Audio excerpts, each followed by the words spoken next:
Interaja conosco, inscreva-se aqui no canal, dê o seu like, se quiser, também comente e compartilhe esse vídeo. 9h15, com 10 graus de temperatura aqui no centro de Serafim da Correia. Agora você acompanha na nossa programação aqui no Realidade a nossa entrevista do dia. E hoje temos a presença aqui nos nossos estúdios do advogado Luciano Iesbe, que vai falar sobre um importante assunto, um alerta para você e orientações também em relação a aposentados e o golpe do empréstimo consignado realizado contra a sua vontade. Com a pandemia e a utilização mais frequente de aplicativos e acesso às contas bancárias de forma online, a quantidade desses golpes acabou aumentando e as principais vítimas seguem sendo aposentados e pensionistas e a realização de empréstimos consignados na sua aposentadoria sem o consentimento, sem autorização, contra a sua vontade. Lembrando que dúvidas ou perguntas poderão ser enviadas durante a nossa entrevista de hoje através do WhatsApp da Rádio Rosário 999434292 ou ainda pelo telefone 3444-1212. Bom dia, Luciano. Bom dia, Marcos. Bom dia aos ouvintes da Rádio Rosário. É um prazer mais uma vez a gente estar aqui para prestar informações relevantes à comunidade. A gente sempre trata de assuntos que são importantes e que estão na evidência. No dia de hoje, então, a gente vai falar sobre a situação dos empréstimos consignados realizados contra a vontade dos aposentados. Como é que é feito esse tipo de golpe, Luciano? Primeiro, Marcos, eu sempre alerto antes dessas informações que a gente presta, que as informações aqui são genéricas, tá? E tem caráter informativo, né? A rádio não quer resolver por meio da entrevista o problema de ninguém. Cada caso tem que ser analisado de maneira individual depois se a pessoa tiver problema, tá? Então as informações são genéricas. Depois, se a pessoa tiver algum tipo de problema, esse problema deve ser solucionado junto ao órgão competente, INSS, ou até mesmo junto ao advogado da confiança da pessoa.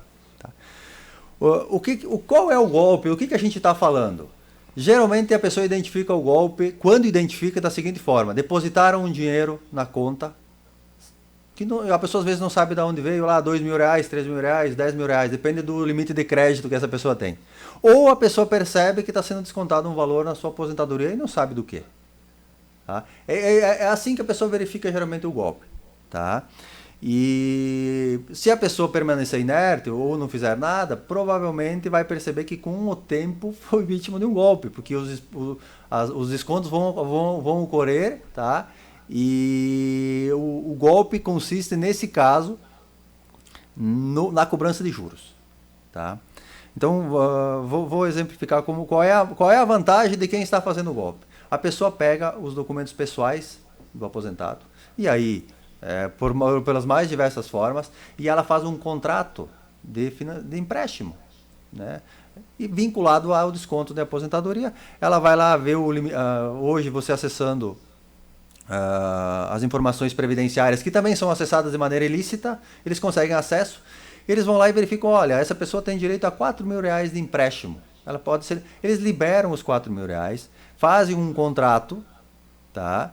Como os golpistas, ou os bancos, que a gente chama de golpistas, mas são os bancos, tiveram acesso de maneira ilícita, geralmente elas têm cópia do documento da pessoa. Eles fazem um contrato de financiamento normal, falsificam a assinatura, tá certo? Enviam para o banco. O banco vai liberar o dinheiro e depositar o dinheiro na conta do aposentado. R$4.000 foram depositados na conta. R$4.000 seria um exemplo, né? Foram depositados na conta. O banco pega o contrato falsificado, mais o depósito na conta, e manda para o INSS, porque o INSS desconte o valor mensal da aposentadoria. Geralmente são descontos com parcelas longas, pode ser até 84 parcelas. Então vai dar R$40, R$50. Só que o golpe está aqui. Se você somar o número de parcela com o valor descontado, geralmente, se você pegou R$4.000, esse valor pode ser pago o dobro. Então a pessoa vai acabar pagando R$8.000. A vantagem desses golpistas é que eles vão receber um percentual desse juro e taxas que são cobrados pelos bancos. Né? Então essa é a forma que está ocorrendo. E a frequência disso, Marcos, nessa situação de pandemia, a gente tem percebido que tem sido a procura de pessoas. Eu vou dar o exemplo do meu escritório, que relatam esse problema, tem aumentado, tá? Tanto é que nos motivou a vir aqui e prestar essas informações. Através do uso de aplicativos ou de outras formas online, as pessoas se aproveitam desse fato para realizar esse tipo de golpe. Isso. O golpe esse que eu expliquei para vocês, como é que eu fui escolhido para ser vítima? Eu, aposentado, você que está me ouvindo aí, como é que você pode ser vítima? Geralmente as informações são conseguidas de alguma forma ilícita. Ou você que está me ouvindo, que já fez um empréstimo consignado, eu precisei pegar um dinheiro para resolver um problema pessoal, fui lá no INSS e fiz o empréstimo, fui no banco lá e fiz o empréstimo na minha aposentadoria.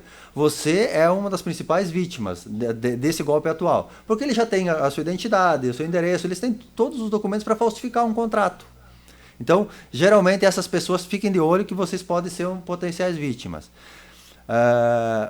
As pessoas de mais idade que têm acesso à internet ou que estão mexendo agora há pouco na internet, às vezes de maneira inocente acabam fornecendo dados pessoais para cadastros em empresas de compra e outros cadastros que são solicitados. Enviem foto do documento. Mais ainda, às vezes as pessoas têm interesse em fazer o financiamento. E aí o banco entra, qual é o seu telefone? A pessoa informa o telefone, aí entra uma mensagem de WhatsApp. E aí no WhatsApp a pessoa manda, eu vou simular minha aposentadoria, vou simular um empréstimo para ver quanto que teria. E a pessoa manda as informações. Depois diz, eu não quero esse empréstimo. Ele já tem todas as informações. Se a pessoa do outro lado for um golpista, ele vai pegar essas informações, vai lá, vai olhar a sua identidade, vai falsificar a sua assinatura e vai fazer o empréstimo. Você vai receber o dinheiro, tá? E aí a partir disso começam as dificuldades, né, Marcos, que a sequência do golpe, ela tem efetividade, porque a dificuldade depois que está feito esse empréstimo é muito grande para ser cancelado. Luciano, já começaram a vir algumas perguntas e uma delas é por que o banco libera esses empréstimos consignados se a assinatura é comprovada do aposentado ou corretista? Sem assinatura comprovada, portanto, se a assinatura é comprovada. Aqui, até vou interromper um pouquinho essa explicação, já estava eu falei de falsificar o contrato. O que acontece?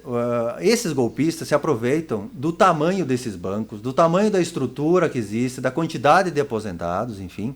E o que acontece? Por que eu falei de documento com foto? Do documento com foto tem a nossa assinatura. Hoje em dia, uma pessoa com um mínimo de treinamento, 5, 6 vezes que imitar a tua assinatura vai ficar parecida com a do documento. E o banco olha as duas assinaturas, elas são parecidas. A pessoa que vai validar o contrato no banco geralmente não é a mesma que fez. Às vezes é uma financeira, às vezes é um autorizado, alguém que fez esse empréstimo, entende? Então a dificuldade do banco, a argumentação do banco é essa, diz, a assinatura é parecida. Tá? E aí realmente há esse problema. Qual é a solução para isso? Da pergunta do ouvinte. Infelizmente, ou felizmente existe uma solução. A única solução é ingressar com um processo judicial pedindo uma perícia no contrato para verificar se a assinatura que consta no contrato é a sua. É a única forma porque nem o banco, nem o INSS tem a capacidade de identificar se a assinatura é verdadeira ou não. Né? Então é essa a situação.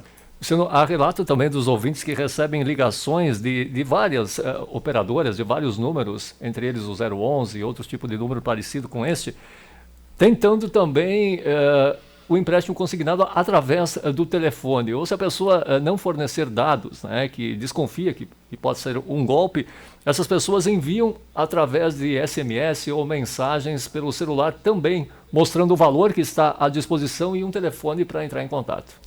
Uma das iscas que nós falamos, né? Uma das formas, né? Que eles estão conseguindo os documentos. Às vezes, eu já tinha comentado antes, às vezes as pessoas têm até o interesse de fazer o empréstimo. Eu vou mandar os documentos, depois eu falo com o meu filho. E aí conversa com o filho e verifica que não esse empréstimo não é bom para mim. Eu vou pagar muito caro por isso.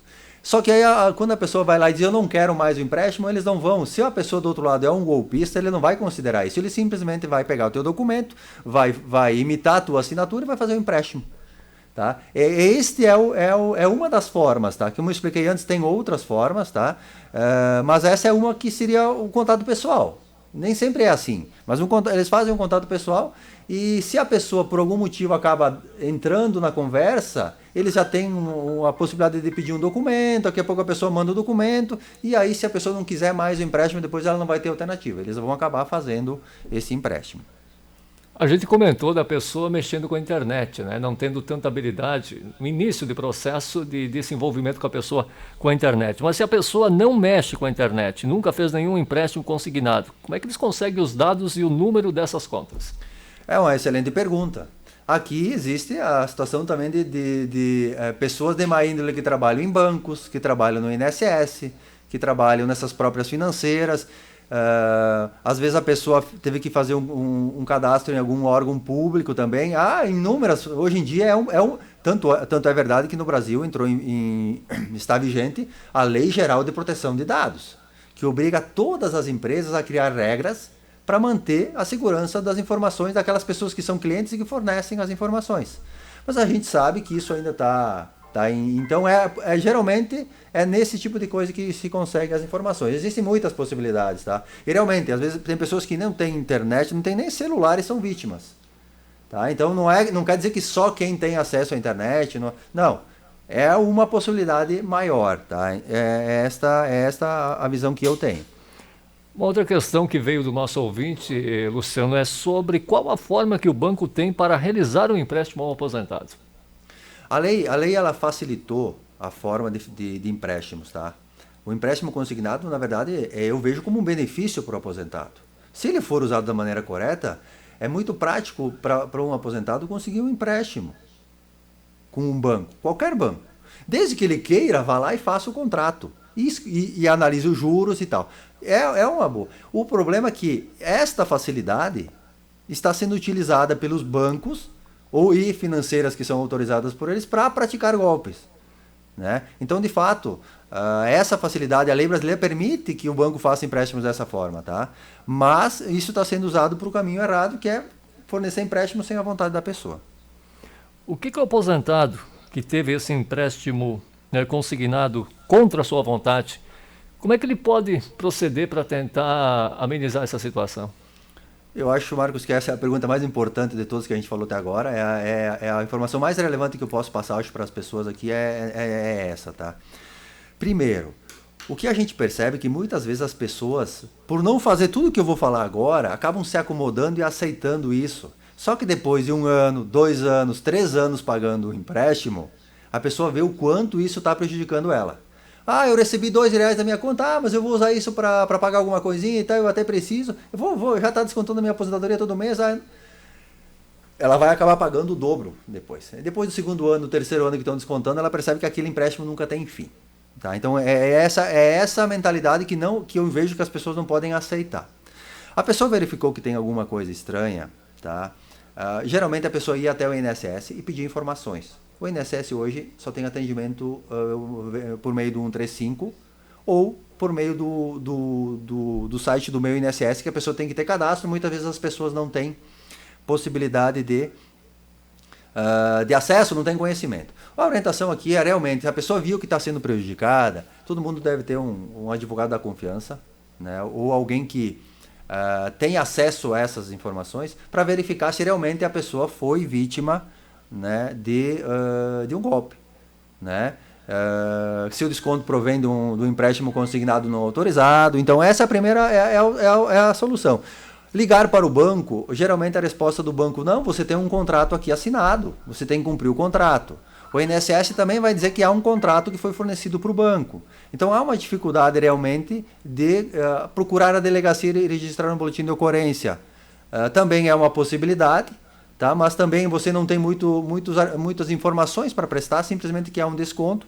Então, o advogado ou essa pessoa da confiança vai analisar, vai entrar no INSS, vai verificar se há realmente um desconto na aposentadoria, né? Vai tentar fazer um contato com o banco para ver se o banco cancela o empréstimo.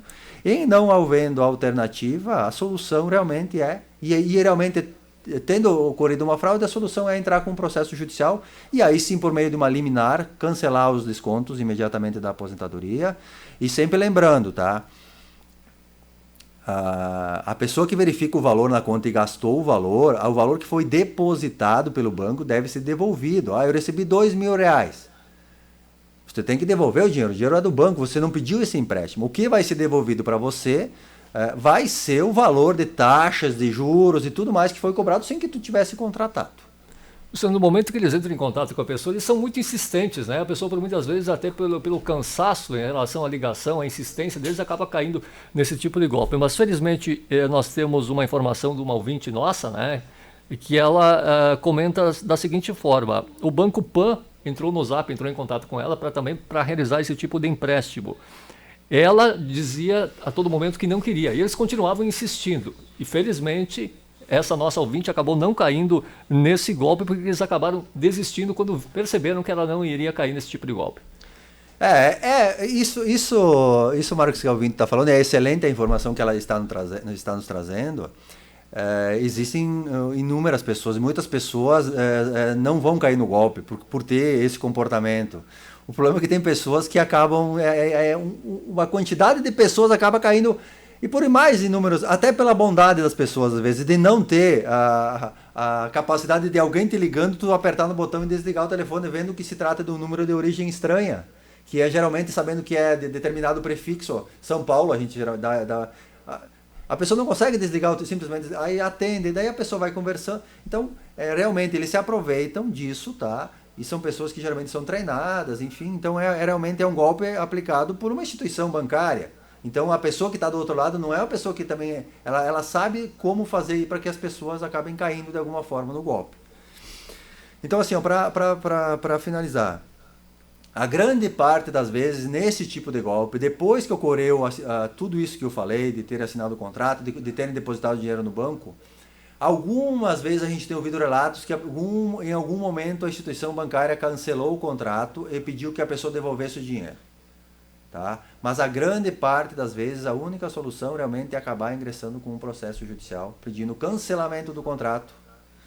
A pessoa vai cancelar o contrato, vai devolver o dinheiro para o banco, e vai pedir para que eles restituam os valores de juros e multas que foram pagos. E dependendo do caso, Marcos, dependendo da situação, a pessoa até vai ter direito a uma indenização por dano moral.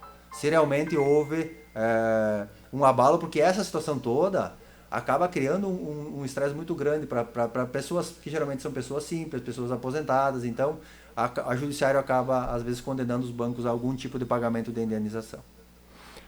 Uma outra questão, Luciano, que a gente tem aqui que o nosso ouvinte enviou para você esclarecer para essa nossa ouvinte, a pessoa conseguiu devolver para o banco o valor que entrou em sua conta e a princípio foi cancelado.